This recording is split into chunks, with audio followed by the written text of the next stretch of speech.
Halo teman-teman, kami dari kelompok 5 ingin mempresentasikan hasil diskusi kami yang berjudul investasi dengan dosen pengampu Ibu Indri Ditisari, SCMSI.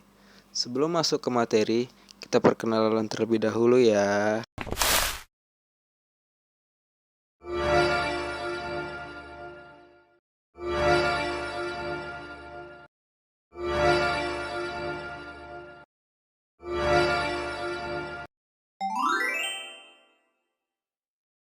Kebijakan akuntansi dan sistem akuntansi.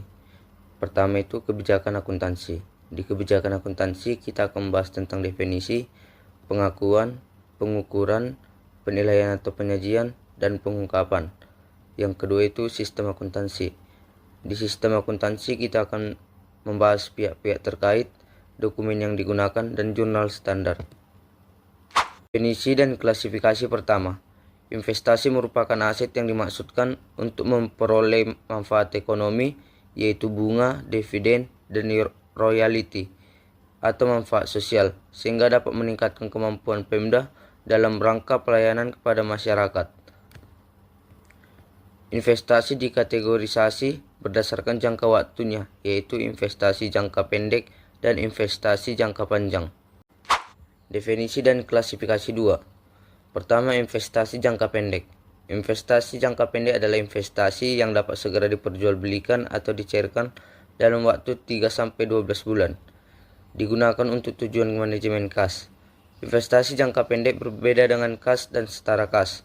Suatu investasi masuk klasifikasi kas setara kas jika investasi dimaksud mempunyai masa jatuh tempo kurang 3 bulan dari tanggal perolehan. 2. Investasi jangka panjang. Investasi jangka panjang adalah investasi yang pencairannya memiliki jangka waktu lebih dari 12 bulan. Investasi jangka panjang ada dua, yaitu investasi jangka panjang non-permanen dan investasi jangka panjang permanen. Investasi jangka panjang non-permanen yaitu investasi yang dimaksudkan untuk dimiliki secara tidak berkelanjutan atau suatu waktu akan dijual atau ditarik kembali. Yang kedua itu investasi jangka panjang permanen.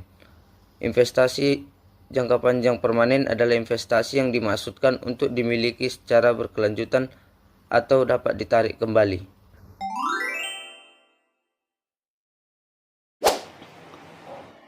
Pengakuan 1. Investasi diakui saat terdapat pengeluaran kas atau aset yang dapat memenuhi salah satu dari kriteria berikut. A. Memungkinkan pemerintah daerah memperoleh manfaat ekonomi dan manfaat sosial atau jasa potensial di masa depan. B. Nilai perolehan atau nilai wajar investasi dapat diukur secara memadai atau andal. Pengakuan 2. Untuk pengakuan investasi jangka pendek, jurnal tersebut mencatat investasi jangka pendek di debit dan kas daerah di kredit. Untuk pengakuan investasi jangka panjang, jurnal tersebut investasi jangka panjang di debit dan kas daerah di kredit. Selain itu, untuk investasi jangka panjang, pemerintah daerah juga mengakui terjadinya pengeluaran pembiayaan dengan menjurnal pengeluaran pembiayaan di debit dan perubahan saldo di kredit. Pengukuran 1. Investasi jangka pendek. Investasi jangka pendek dibagi dua. A. Investasi dalam bentuk surat berharga dicatat sebesar biaya perolehan atau harga investasi, komisi, jasa bank, dan biaya lainnya. Apabila tidak terdapat biaya perolehannya, maka dicatat sebesar nilai wajar atau harga pasarnya. B. Investasi dalam bentuk non-saham dicatat sebesar nilai nominal. 2. Investasi jangka panjang terbagi dua. A. Investasi permanen dicatat sebesar biaya perolehannya meliputi seluruh biaya yang timbul dalam rangka perolehan investasi tersebut. B. Investasi non-permanen. Investasi yang dimaksud tidak untuk dimiliki berkelanjutan dinilai sebesar nilai perolehannya. Investasi dalam bentuk dana talangan untuk penyehatan perbankan yang akan segera dicairkan dinilai sebesar nilai bersih yang dapat direalisasikan. Penanaman modal di proyek pembangunan pemerintah atau seperti proyek PIR dinilai sebesar biaya pembangunan termasuk biaya yang dikeluarkan untuk perencanaan dan biaya lain yang dikeluarkan dalam rangka penyelesaian proyek sampai proyek tersebut diserahkan ke pihak ketiga. Pengukuran 3. Investasi yang diperoleh dari pertukaran aset pemerintah dinilai sebesar biaya perolehan atau nilai wajar investasi tersebut jika perolehan tidak ada. Pengukuran aset itu contohnya jual beli aset. Pengukuran investasi yang harga perolehannya dalam valuta asing harus dinyatakan dalam rupiah dengan menggunakan nilai tukar atau kurs tengah bank sentral yang berlaku pada tanggal transaksi. Penilaian 1.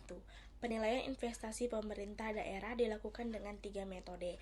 Yang pertama itu adalah metode biaya, yang kedua metode ekuitas, yang ketiga metode nilai bersih yang dapat direalisasikan. Adapun penjelasan-penjelasan dari 3 metode itu adalah yang pertama itu adalah metode biaya. Metode biaya itu adalah investasi yang dicatat sebesar biaya perolehan dari hasil investasi tersebut yang diakui sebesar sebagian hasil yang diterima dari dan tidak mempengaruhi besarnya investasi yang terkait. Penilaian 2. Yang kedua adalah metode ekuitas. Metode ekuitas adalah investasi dicatat sebesar biaya perolehan investasi awal dan ditambah atau dikurangi bagian laba atau rugi sebesar presentasi kepemilikan pemerintah daerah setelah tanggal perolehannya. Bagian laba yang diterima dari pemerintah daerah tidak termasuk dividen yang diterima dalam bentuk saham atau mengurangi nilai investasi pemerintah daerah dan tidak dilaporkan sebagai pendapatan. Yang ketiga, metode nilai bersih yang dapat direalisasikan. Investasi dicatat sebesar nilai realisasi yang akan diperoleh di akhir masa investasi. Metode ini akan dapat direalisasikan menggunakan untuk kepemilikan yang akan dilepas atau dijual dalam jangka waktu dekat. Penilaian 3. Penggunaan metode-metode tersebut didasarkan pada kriteria sebagai berikut. Yang pertama, kepemilikan kurang dari 20% menggunakan metode biaya atau biaya yang dicatat sebesar biaya perolehan.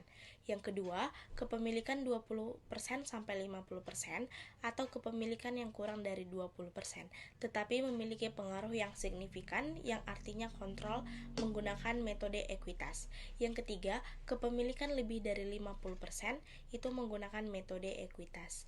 Yang keempat, kepemilikan bersifat non-permanen menggunakan metode nilai bersih yang direalisasikan. Dalam kondisi tertentu, kriteria besarnya persentase kepemilikan saham bukan merupakan faktor yang menentukan dalam pemilihan metode pemilihan investasi, tetapi lebih menentukan adalah tingkat pengaruh, the degree of influence, atau pengendalian terhadap perusahaan investi. Adapun ciri-ciri adanya pengaruh atau pengendalian pada perusahaan investi adalah yang pertama, kemampuan mempengaruhi komposisi dewan komisaris. Yang kedua, kemampuan untuk menunjukkan atau menggantikan direksi. Yang ketiga, kemampuan untuk menetapkan atau mengganti dewan direksi perusahaan investi. Dan yang keempat adalah kemampuan untuk mengendalikan mayoritas suara dalam rapat atau penentuan direksi. Oke, ini contoh jurnalnya. Pada saat memperoleh investasi, maka perolehan investasi jangka pendek contohnya yaitu untuk jurnal LO dan neraca, yaitu ada investasi jangka pendek di sebelah debit karena kita akui sebagai aset, kemudian sebelah kreditnya itu ada kas di kas daerah. Ini kalau misalkan investasi jangka panjang, maka di sini sebelah debitnya investasi jangka panjang, apakah dia permanen atau non permanen? Kreditnya adalah kas di kas daerah atau aset tetap dari tanah. Kenapa di sini nggak dikasih garing permanen? Karena aset tetap mungkin yang dimaksud kalau dia adalah permanen, berarti biasanya dalam bentuk aset tetap tanah seperti itu. Kemudian untuk jurnal RRA-nya sendiri, karena kita melakukan investasi itu berarti kita akan mengeluarkan uang. Maka di sini untuk RRA-nya, sisi debitnya kita masukkan kategori pengeluaran pembiayaan. Kalau investasinya untuk ke BMD, maka bisa kita sebut sebagai penyertaan modal atau investasi Pemda. Nah, jadi tadi masih ada hubungannya ya dengan pembiayaan. Sedangkan sebelah kreditnya kita akan menggunakan akun perubahan saldo. Sedangkan untuk mencatat hasil investasi, kalau hasil investasi jangka pendek, misalkan ada pendapatan bunga dari yang kita lakukan investasi, maka jurnal LO dan neracanya otomatis sedekat kas di kas daerah sisi debit, kemudian sebelah kreditnya itu pendapatan bunga LO. Kemudian untuk jurnal LRA-nya kita bisa gunakan sebelah debitnya itu akun perubahan sal karena ada kas yang masuk dari hasil investasinya. Sedangkan sebelah kreditnya kita gunakan pendapatan bunga juga, tetapi pendapatan bunga LRA. Kemudian hasil investasi jangka panjang. Nah, ini tadi contohnya misalkan dengan menggunakan metode biaya. Nanti bisa kita hasil investasi, misalkan tadi kan aku kurang dari 20% dan tidak punya kendali. Misalkan maka bisa kita peroleh dari hasil-hasil pembagian dividen kannya saat pengumuman laba RUPS. Maka bisa kita catat sebelah debitnya piutang lainnya karena kan masih pengumuman. Tetapi pengumuman itu kan sudah menjadi haknya milik kita walaupun uangnya itu belum dicairkan. Maka sebelah kreditnya pendapatan hasil pengelolaan kekayaan daerah yang dipisahkan LO. Sedangkan pada saat dividennya dicairkan, diterima dalam bentuk kas, maka kas daerah sebelah debit, sebelah kreditnya piutang lainnya. Kemudian pada saat mencatat jurnal LRA-nya, pada saat pengumuman tidak bisa kita catat. Baru bisa kita catat pada saat dia sudah dicairkan. Maka sebelah debit perubahan sal dan sebelah kreditnya itu pendapatan hasil pengelolaan kekayaan daerah yang dipisahkan LRA. Kemudian hasil investasi yaitu hasil investasi jangka panjang dengan menggunakan metode ekuitas. Maka pada saat pengumuman laba RUPS, jurnal LO dan neraca, sebelah debitnya itu ada investasi jangka panjang, sedangkan sebelah kreditnya pendapatan hasil pengelolaan kekayaan daerah yang dipisahkan LO. Sedangkan pada saat dibagikan dividen yang sama juga, ini kasnya di kas daerah, tetapi di sebelah kreditnya itu investasi jangka panjang. Ini bedanya ya metode ekuitas. Sedangkan untuk LRA-nya sendiri sama di sebelah debitnya kita pakai perubahan sal, sebelah kreditnya pendapatan hasil pengelolaan kekayaan daerah yang dipisahkan LRA. Kemudian lanjut, kalau hasil investasi dengan menggunakan metode nilai bersih yang dapat direalisasikan, maka ini hanya bisa kita lakukan pada saat misalkan diterima hasil investasinya dari dana bergulir. Jadi langsung saja pada saat investasinya kita terima dari dana bergulir, jurnal LO dan neracanya yaitu sebelah debit kas di kas daerah, sedangkan sebelah kreditnya pendapatan hasil pengelolaan dana bergulir LO.